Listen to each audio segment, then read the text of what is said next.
अमावस्या के दिन आपको लगता है कुछ ना कुछ तकलीफें लग रही है तो एक पीपल का पत्ता ले लो, उसके ऊपर एक कपूर का टुकड़ा ले लो, सारे घर में घुमाकर उसको दरवाजे के बीच मध्य में जलाकर रख दीजिए। थोड़ी सी देर जला दीजिए, 20 से 25 मिनट के अंदर। स्वयं गुरु बाबा कहते हैं, राम सुनो, यदि कोई आरती में पूजन में घर में एक कपूर का टुकड़ा आरती के बाद में जब समर्पित करेगा तो उसको अश्वमेध यज्ञ का पुण्य प्राप्त हो जाएगा। अश्वमेध यज्ञ के पुण्य को पाने के लिए कपूर का टुकड़ा आज भी आरती में जलाया जाएगा, आज भी। एक कपूर का टुकड़ा सुखा का, इसीलिए हमारे यहाँ शास्त्र कहता है महाराज, जब आपको घर में अगर ऐसा लगने लगे कि 15 दिन से बहुत बेचैनी है, बहुत दुख तकलीफ लग रही है, कोई ना कोई बीमार पड़ रहा है, कुछ ना कुछ तकलीफें लग रही है, तो एक पीपल का पत्ता ले लो, उसके ऊपर एक कपूर का टुकड़ा ले लो, सारे घर में घुमाकर उसको दरवाजे के बीच मध्य में जलाकर रख दीजिए। थोड़ी सी देर जला दीजिए, 20 से 25 मिनट के अंदर मकान में एनर्जी वापस आ जाएगी, उस भवन में एनर्जी वापस प्राप्त हो जाएगी। अमावस्या के दिन आपको लगता है कि हमारे पूर्वजों का उद्धार नहीं हुआ, हमारे पूर्वजों का कल्याण नहीं हुआ, कहीं अधोगति में कोई चला गया है, उसका बस एक बार, रोज नहीं जरूरत है, प्रतिदिन जरूरत ही नहीं, महीने में एक बार अगर अमावस्या के दिन भी आपने चंदन के थोड़ा सा चंदन अगर मेरे देवाधिदेव महादेव को 7 स्थान पर समर्पित किया है। अशोक यहाँ पर वर्णन कर रही है, मैना, धन्य और कला की कथा कर रही है। तीनों ने सनकादि ऋषियों से मांगा। चंदन भगवान को अति प्रिय होता है और चंदन ही एक ऐसा होता है जो पितरों को भी प्रिय होता है, जिसका स्पर्श मात्र लगने से पूर्वजों का कल्याण हो जाता है। वो चंदन का 7 स्थान शिवलिंग के बताए हैं, जहां पर भूल से भी अगर कोई चंदन की उंगलियां लगा देता है, 7 स्थान ऐसे हैं जहां चंदन की मात्र उंगलियां लगा देने से ही शिव पितृलोक के पितरों को मुक्ति प्रदान करके वैकुंठ लोक का निवास दे देते हैं। 7 स्थान।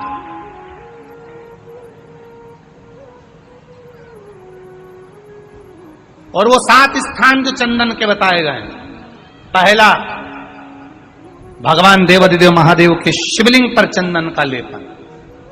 समझ लेना जरा बहुत अच्छे से।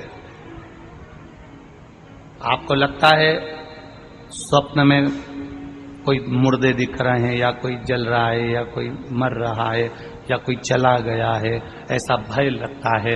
बच्चों को मानी भेजूंगी ऐसा हो जाएगा, पति को मानी भेजूंगी ऐसा हो जाएगा, कोई हमारे कोई गलत तो नहीं कर रहा है, आपको लगता है। 7 स्थान चंदन के बताएं महाराज। पहला शिवलिंग, दूसरा जहां गणेश जी का स्थान है, मालूम है ना सबको, जम के बोलो जरा, मालूम है ना सबको, जहां गणेश जी का स्थान है वहां अलग से गणेश जी बैठे, वहां नहीं। शिवलिंग में जलाधारी के ठीक सामने राइट में गणेश, लेफ्ट में कार्तिकेय, बीच में अशोक सुंदरी। तो पहला चंदन बाबा के शिवलिंग पर, दूसरा गणेश जी पर चंदन की उंगली, तीसरा षडानंद कार्तिकेय पर चंदन की उंगली, चौथा अशोक सुंदरी पर चंदन की उंगली, पांचवा जलाधारी पर चंदन की उंगली, छठा जो शिवलिंग का जल बह रहा है इसके ठीक विपरीत की ओर चंदन की उंगली, और 7वां चंदन नंदी के मस्तक के ऊपर जो 2 सींग लगे रहते हैं उस पर चंदन की उंगली। ये कब लगाई जाती है?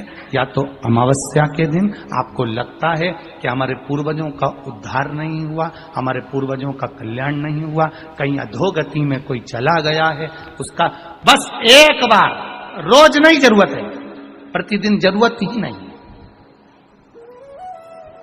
महीने में एक बार अगर अमावस्या के दिन भी आपने चंदन के थोड़ा सा चंदन अगर मेरे देवाधिदेव महादेव को 7 स्थान पर समर्पित किया है। अशोक यहाँ पर वर्णन कर रही है, मैना, धन्य और कला की कथा कर रही है। तीनों ने सनकादि ऋषियों से मांगा। चंदन भगवान को अति प्रिय होता है और चंदन ही एक ऐसा होता है जो पितरों को भी प्रिय होता है, जिसका स्पर्श मात्र लगने से पूर्वजों का कल्याण हो जाता है, वो चंदन का। आपके घर में पितृदोष है, आपको ऐसा महसूस होता है, आपको लगता है, तो किसी भी नवरात्रि के पहले जो अमावस्या पड़ती है, मान लो अपन अमावस्या पड़ी, आप एक अंदाजा लगाइए, तो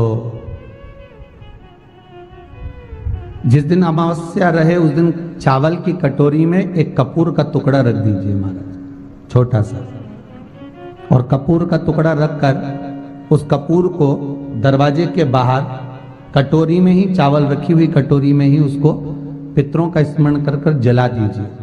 और जलाने के बाद उस चावल को कहीं भी किसी भी वृक्ष की छांव में पक्षियों के लिए डाल दीजिए। शिव महापुराण की कथा कहती है, अगर मान लो पितृ आपको कष्ट दे रहे हैं, पितृ आपको तकलीफ दे रहे हैं, कोई काम नहीं होने दे रहे हैं, या कहीं आपको ऐसा लगता है कि पितरों का दोष है, तो वो पितृदोष देवी, अब ये जो आप करेंगे ये कब कर रहे हैं? अमावस्या के दिन आप उसको रख रहे हैं, अमावस्या के दिन उसको रखकर रात भर आपने रखा कपूर के साथ में, सुबह एकम पड़ गई, नवरात्रि लग गई, उसी दिन उसको जलाकर आपने पटक दिया।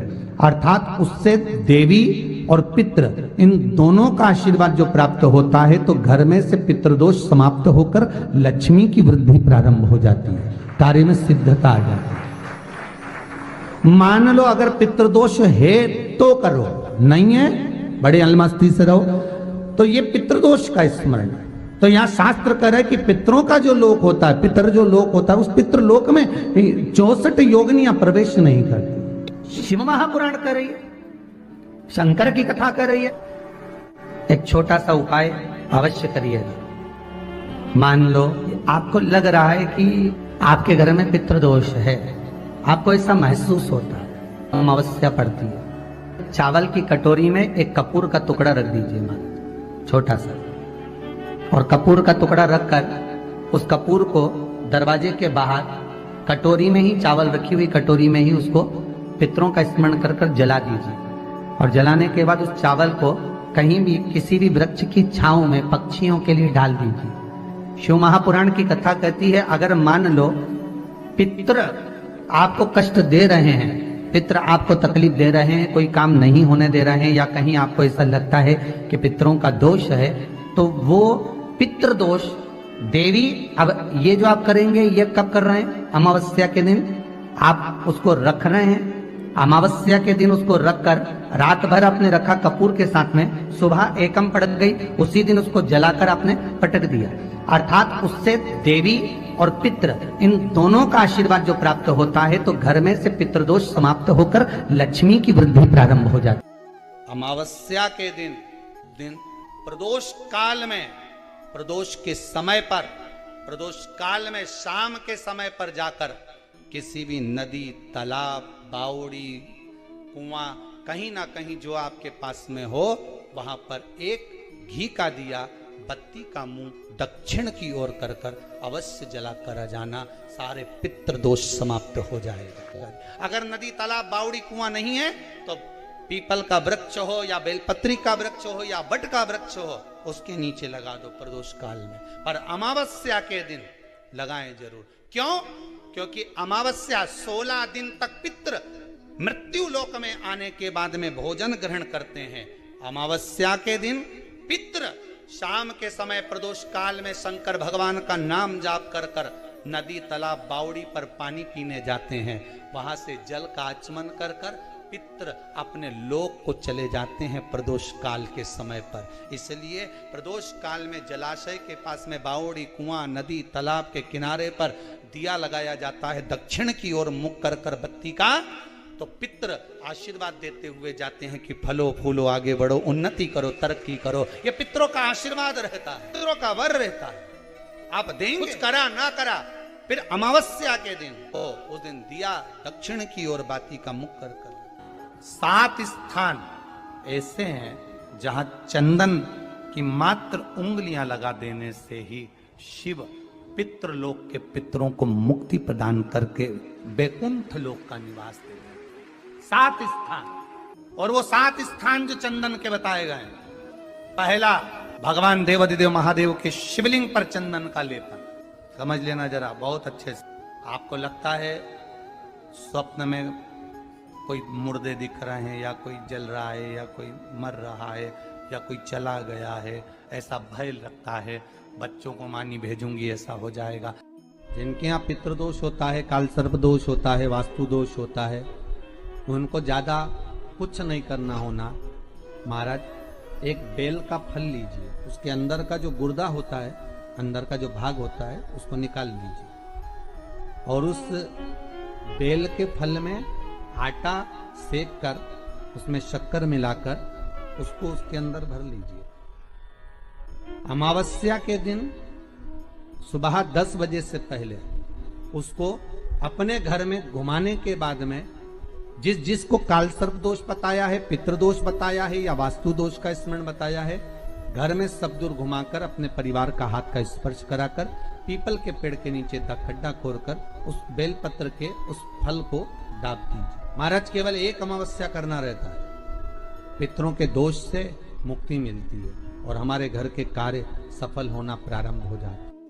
पति को मानी भेजूंगी, ऐसा हो जाएगा। कोई हमारे कोई गलत तो नहीं कर रहा है। आपको लगता है 7 स्थान चंदन के बताएं, बाबा के शिवलिंग पर, दूसरा गणेश जी पर चंदन की उंगली, तीसरा सदानंद कार्तिकेय पर चंदन की उंगली, चौथा अशोक सुंदरी पर चंदन की उंगली, 5वां जलाधारी पर चंदन की उंगली, छठा जो शिवलिंग का जल बह रहा है इसके ठीक विपरीत की ओर चंदन की उंगली, और 7वां चंदन नंदी के मस्तक के ऊपर जो 2 सींग लगे रहते हैं उस पर चंदन की उंगली। ये कब लगाई जाती है?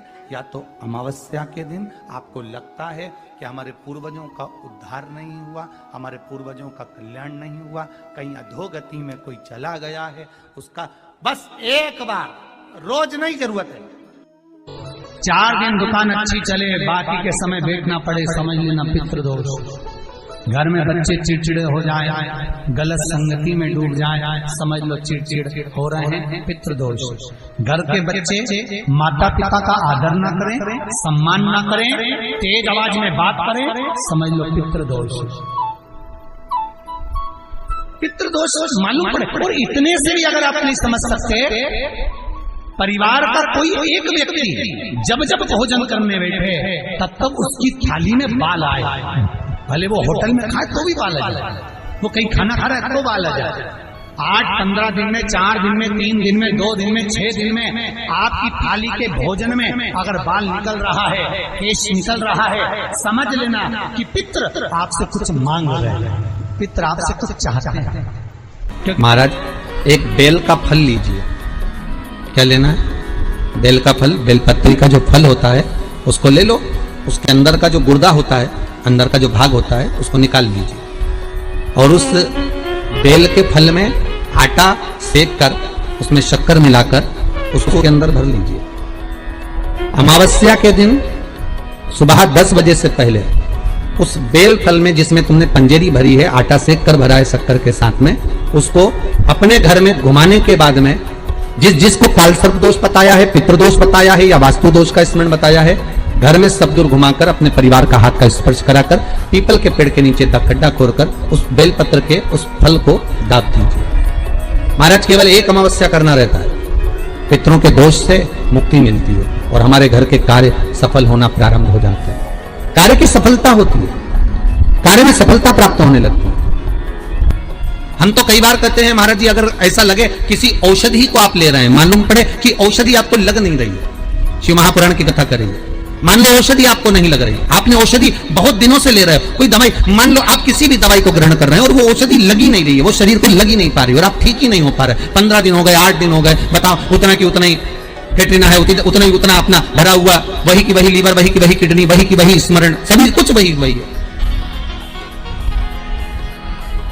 उतना की उतना ही। बीपी भी ऊंचा नीचा चल रहा है पर लेवल में नहीं आ रहा, शुगर भी लेवल में नहीं आ रही, तो प्रयास करा करो महाराज, बेलपत्री के फल का जो गुर्दा है अंदर का जो भाग है फल का उसको पानी में गला लीजिए और प्रदोष की प्रदोष कम से कम प्रदोष नहीं हो और